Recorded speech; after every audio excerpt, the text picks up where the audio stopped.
साम्राज्य न्यूज, सामान्यांचा असामान्य आवाज।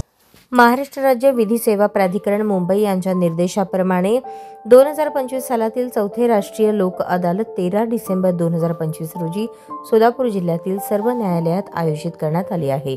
या लोक अदालतीमध्ये फौजदारी तडजोड पात्र प्रकरणे, बँक वसुली प्रकरणे, कलम 138 NI ॲक्टची प्रकरणे, अपघात न्यायाधिकरणाबाबतची प्रकरणे, कामगार वाद प्रकरणे, वीज व पाणी यांच्या देयकाबाबतची प्रकरणे, वैवाहिक वादाबाबतची प्रकरणे, भूसंपादन बाबतची प्रकरणे, सहकारी पतसंस्था यांच्या वसुलीच्या दरखास्त, बँक लवाद दरखास्त आदी प्रकरणे ठेवण्यात येणार आहेत। ज्या पक्षकारांना लोक अदालतीमध्ये प्रत्यक्षरित्या सहभागी होता येणार नाही त्यांच्यासाठी आभासी पद्धतीने उपस्थित राहण्याकरता ऑनलाईन माध्यमाचा वापर केला जाणार आहे।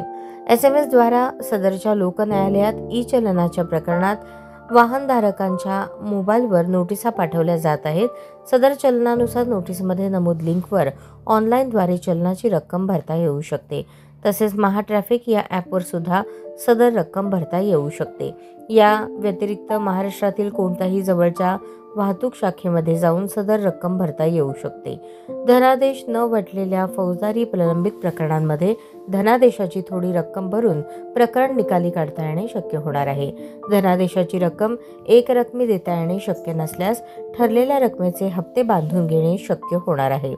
काही रक्कम लोक अदालती दिवशी देऊन उर्वरित रकमेबाबत तडजोड हुकुमनामा करणे व संपूर्ण फौजदारी प्रकरण निकाली निघणे शक्य होणार आहे।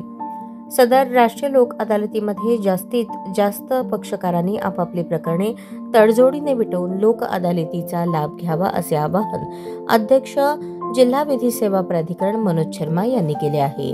लोक न्यायालयाचे फायदे: प्रकरणाचा झटपट निकाल लागतो, तोंडी पुरावा, उलट तपासणी, दीर्घ युक्तिवाद या बाबी टाळल्या जातात। लोक न्यायालयाच्या निवाड्याविरुद्ध अपील नाही, एकाच निर्णयात कोर्टबाजीतून कायमची सुटका होते। लोक न्यायालयात होणारा निवाडा हा आपसात समझोतीने होत असल्याने ना कोणाचा जय होतो ना कोणाची हार। लोक न्यायालयाचा निवाडा दोन्ही पक्षांना समाधान देतो।